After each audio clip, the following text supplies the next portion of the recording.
economist par excellence, and then hear him in conversation with an equally influential voice. Our next speaker, ladies and gentlemen, his economic surveys have reset the benchmark on macroeconomy assessment. From a clunky pre-budget document, his economic survey is tracked for its incisive insights into India's economic and social indicators. It clearly takes one rock star economist to match wits with another. So please welcome on stage India's Chief Economic Advisor, Dr. Arvind Subramanian, for a one-of-its-kind conversation with Professor Nouriel Roubini. The world, ladies and gentlemen, in 2018. And please do remember to tweet using the hashtag IEC 2018. Gentlemen, all yours. Good morning, everyone. Firstly, happy birthday, Nouriel. I want to say that that was really a masterful summary of short-term, long-term, all the challenges and the kind of tailwinds as well. For those of you who don't know Nouriel, he's referred to as Dr. Doom.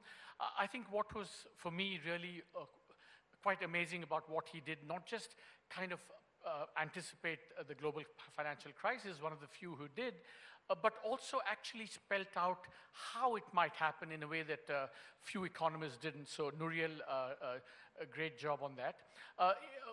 It's wonderful to be in this role. Probably for the first time, I'm not being asked questions, and I get to ask the questions. So it's wonderful to be here. So let me begin, Nouriel. I want to also kind of related to how these things affect India as well. So let me pin you down with, I think, three possible risks for the global economy and therefore for India. So first, if you look at, you mentioned in the short run, the risks of trade war have kind of escalated, right? There's still skirmishes, but they're... The interesting thing for me is that, as we were discussing earlier, President Trump's actions on steel, elicited a lot of negative reactions all over the world, especially because it was aimed at allies. But the action against China has much broader support than even the globalists. Even the globalists concede that China has to kind of behave a little bit better on some of these issues.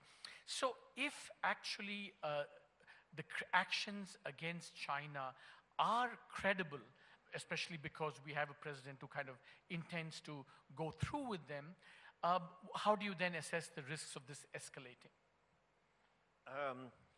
Well, what I would say is that you're making a correct point that while China has been speaking as if they're the champion of free trade and globalization, a number of the trade and investment practices of China have been actually quite protectionist.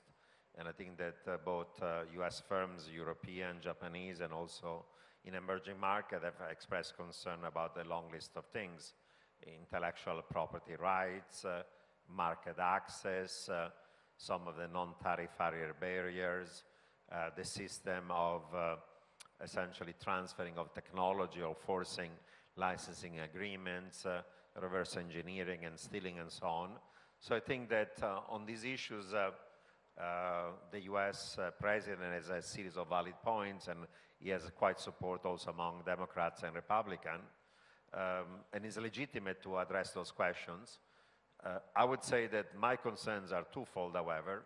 One is that these are concerns not just for the US, but also for many other countries in the world, and would have rather preferred a multilateral approach rather than a bilateral.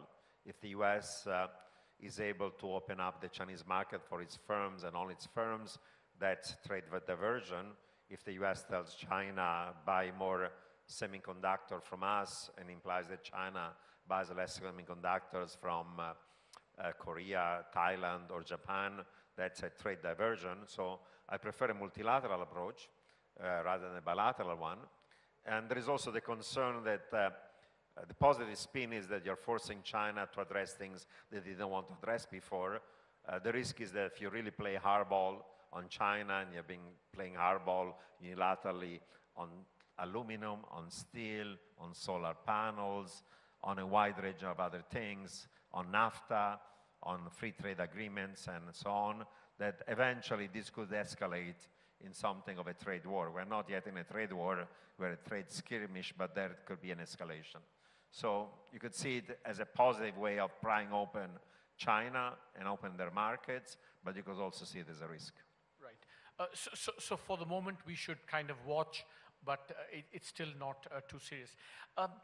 The next risk I want to talk about, because it's something that actually you're really an expert on, which you touched upon at the end, and sticking to China for a second.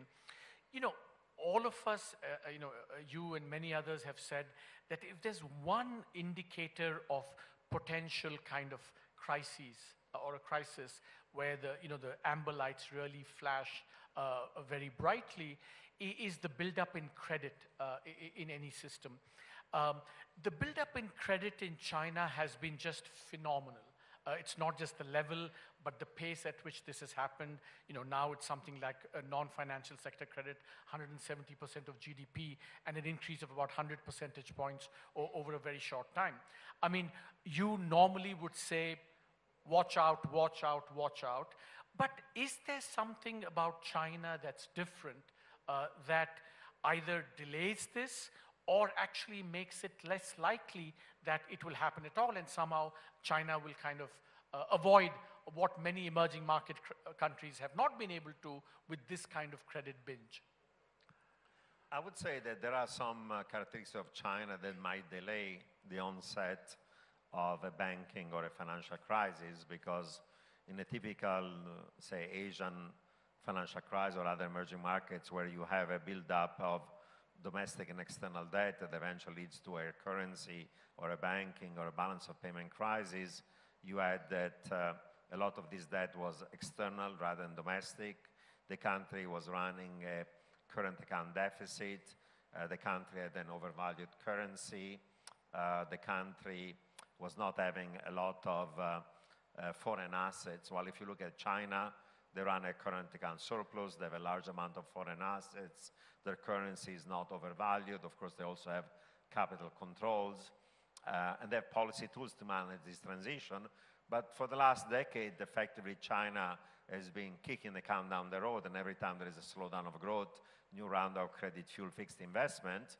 And given these fundamental strengths, has been able to postpone the moment of reckoning. But I was recently in Beijing, and I think all the technocrats are now in position of power. And good news is that President Xi Jinping has chosen for the central bank, for the banks, an insurance regulator, for the finance minister, for his key economic advisors, and others, people who are between technocratic to reformer. The Chinese realize that at this point, they've postponed the problem, but they have to address it. And either they address it by rebalancing growth towards consumption away from investment, consumption of services, reducing overcapacity, reducing this over-leverage, cleaning up the banking system, the shadow banking system, or eventually stresses could occur. Yep. So they've just delayed the problem. It's not as if they've resolved it. So they have the time and they have the resources and the policies to address it. But I think the next 2 years are going to be actually critical to see that some of the reforms that were needed before were not done for political reasons. She was trying to establish his power, was concerned about corruption and other things. Now there's the time to do the economic reforms. Yeah, so actually, Nouriel, I want to put you on the spot a little bit and rephrase the question. I mean, just as you did for the global financial crisis, talk us through how, if a crisis might occur in China, what would be the trigger, what would be the vulnerabilities, and how this might get out of hand, taking into account all that you said, all that's unusual about China, current account surplus, not no value exchange rate, huge reserves, but spell out a scenario for us where actually you see something like a mini crisis or even a bigger crisis happening in China. What would the mechanism be?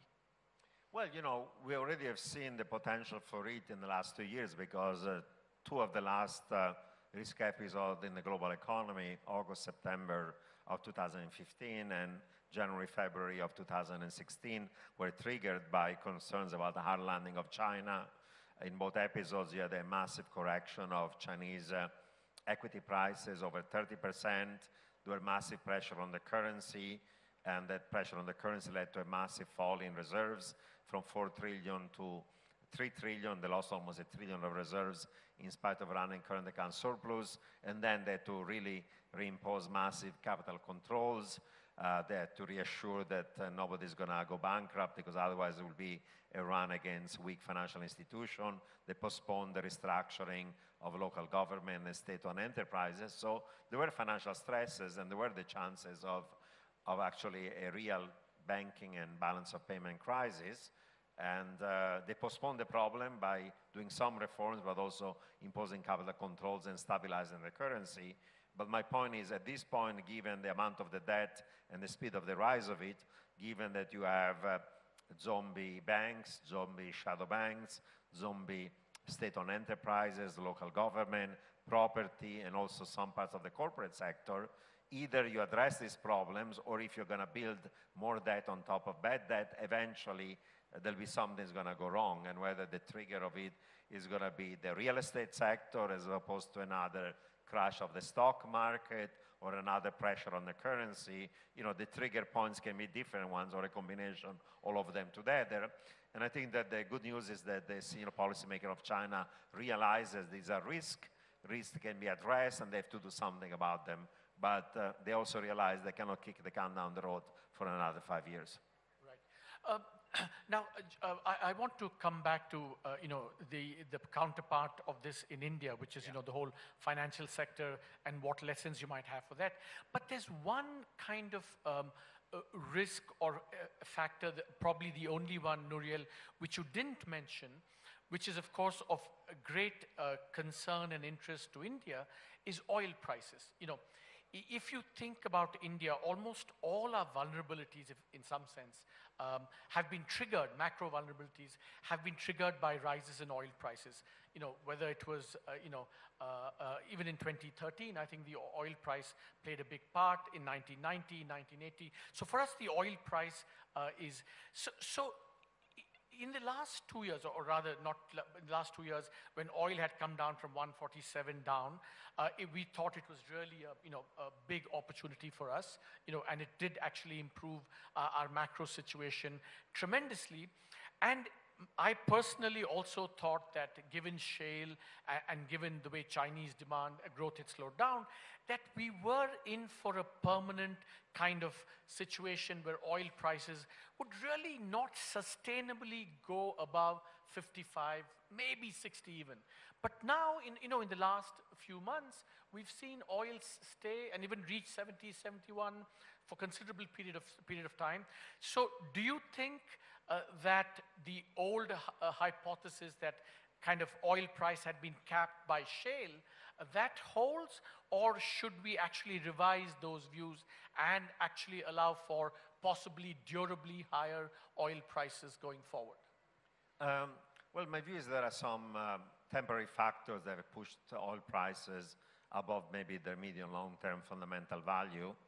Some of it is this cyclical global expansion that leads to more demand for oil, and there have been also some concerns that political risk in a variety of countries might limit the supply of oil. There may be oil shocks in Venezuela, in Nigeria, and Libya, and I hope there is not a confrontation between US and Iran on the nuclear issue, but that could be a major risk, could lead to a shock to oil prices. And as you point out, an economy like India that is oil dependent, the rise in oil prices create problems. It might lead to a rise in headline and core inflation.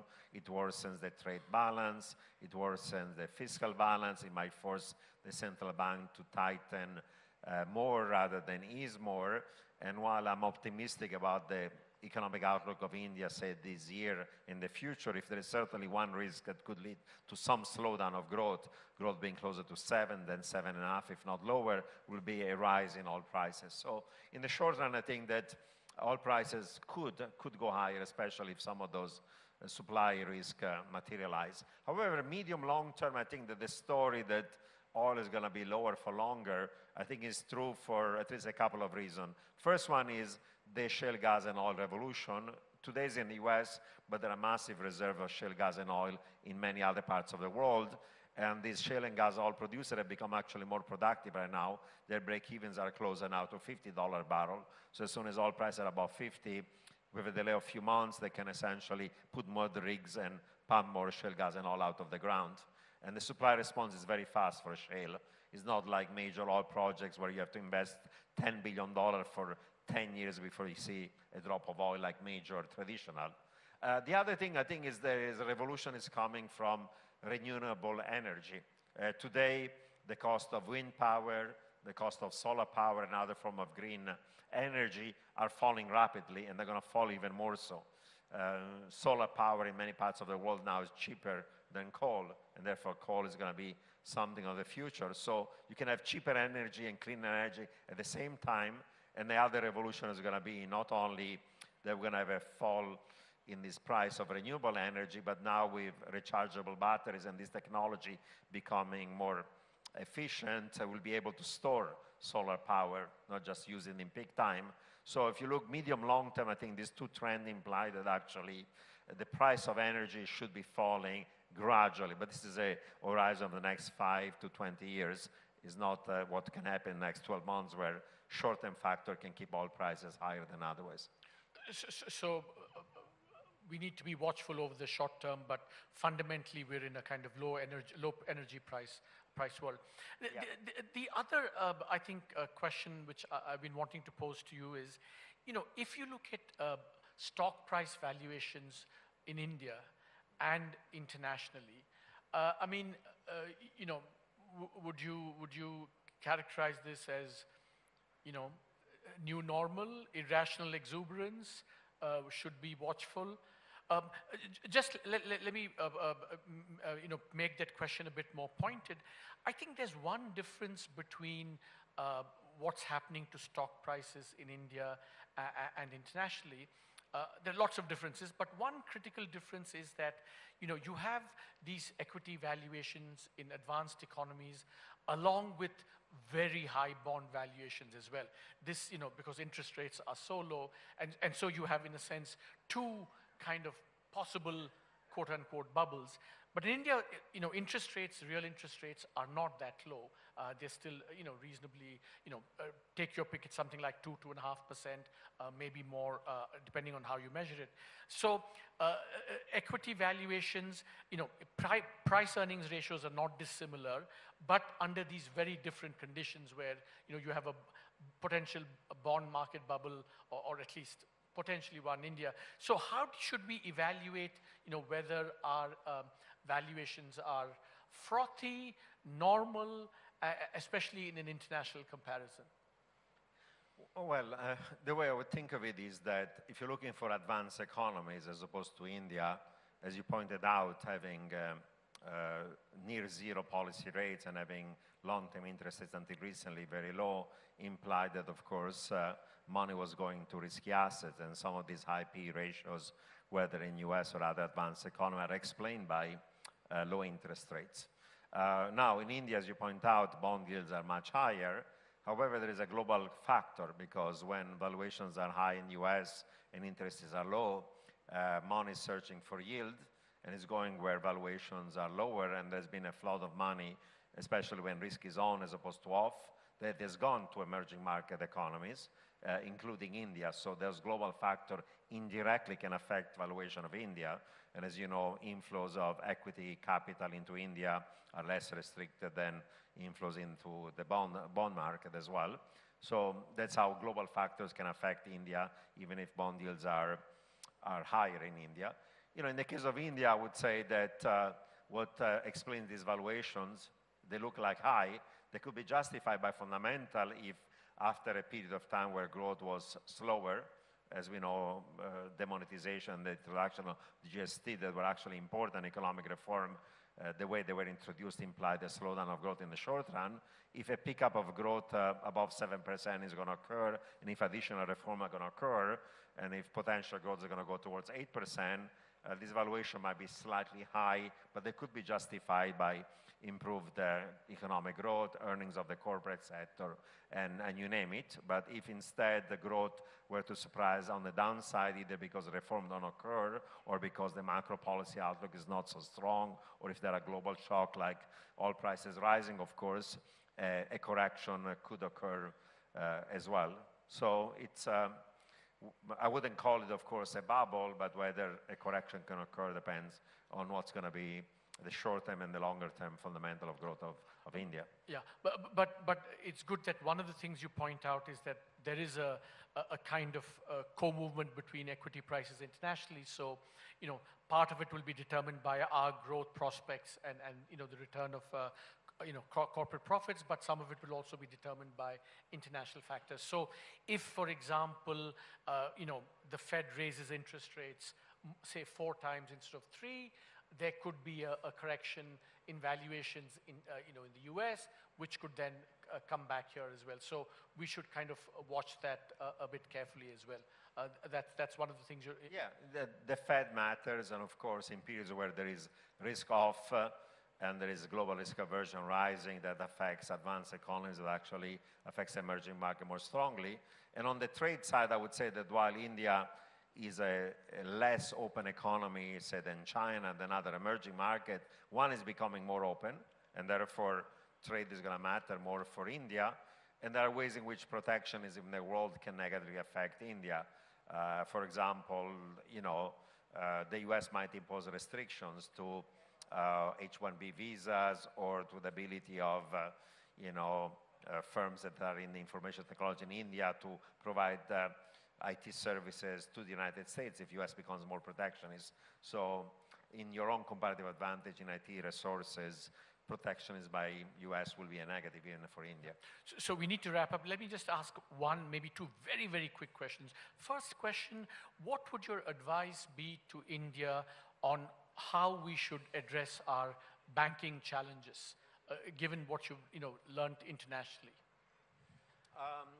Well, you know, first of all, you have to clean up your banking system. Those banks that are undercapitalized will have to recapitalize. The bad assets and NPLs will have to be essentially dealt with either by provisioning or eventually, like other countries have done, there are models of forming asset management company where these assets are taken out and essentially managed separately.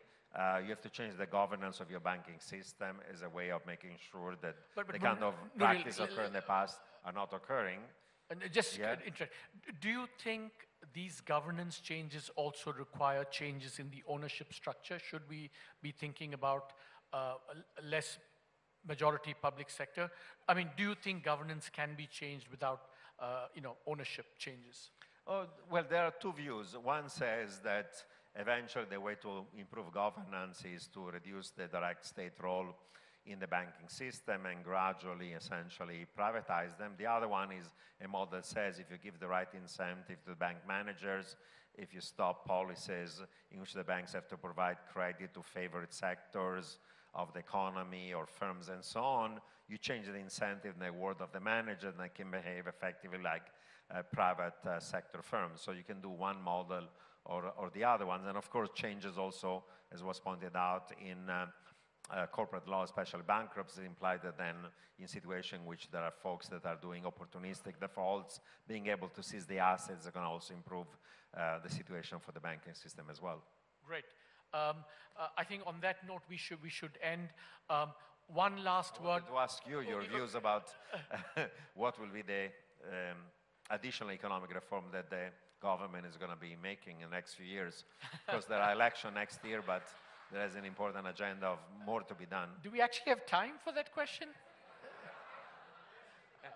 Okay, so I think that, you know, Nouriel, firstly, you know, we've kind of encountered, you know, the way we said this in the survey was that, you know, clearly after we've put behind some of the major structural reform, the short-term consequences of that. Growth has certainly started to revive, and it's pretty, broad-based. So growth has picked up. But then, our macroeconomic challenges, some of them have resurfaced because inflation went up. Our fiscal deficit, we had to recalibrate and so on.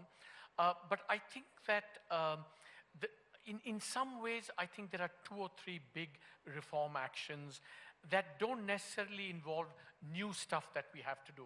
Look, my own view is that if we, stabilize the GST implementation, which we're, heading towards, if we, yesterday we had some fantastic news. Air India is now out for bidding, the privatization of Air India, if we can conclude that. And then, of course, I think the big elephant in the room is still, the banking sector challenge. Now, we had done fired 2 big bazookas, as it were. Resolution under the bankruptcy process was really proceeding. It's still proceeding. And then, of course, we recapitalized the banks. But I think recent events have kind of forced us, or is going to force us to kind of reevaluate whether we need to do more on these things as well. So I think there is a big agenda ahead, which involves just finishing, all the things that we've started. And then perhaps, we continue the, the technology-based delivery of public services, the more long-run issues. All those I think are there, but I think there is a big enough agenda that, I think if we can solve this twin balance sheet challenge, given the new developments that have happened, I think that itself can, and given that we've put the short-term consequences of the GST and demonetization behind us, I think that could itself propel us to higher rates of growth than we've seen recently. How about labor market or land reform maybe after the election? Is there going to be something on the agenda, or it's politically difficult? I think that those are things that we will have to see going forward. I think let me just see that on labor market reform. I think it's fair to say that it's something that doesn't have to be done by the central government alone.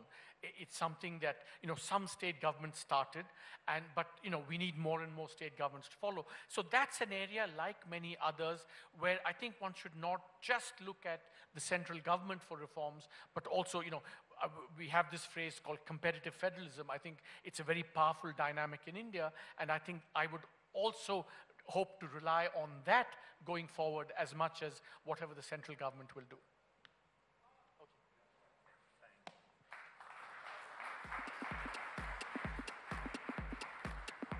Well, 2 fantastic minds talking about economy, the world, politics and policy. They can go on and on, but we have paucity of time. Arvind Subramanian and Nouriel Roubini, thank you so much. That was fantastic. Happy birthday, Nouriel, once again. Happy birthday from all of us. Yes, and you share your birthday with the Minister for Agriculture from Gabon, Biendi Maganga. There you go. Happy birthday, Biendi.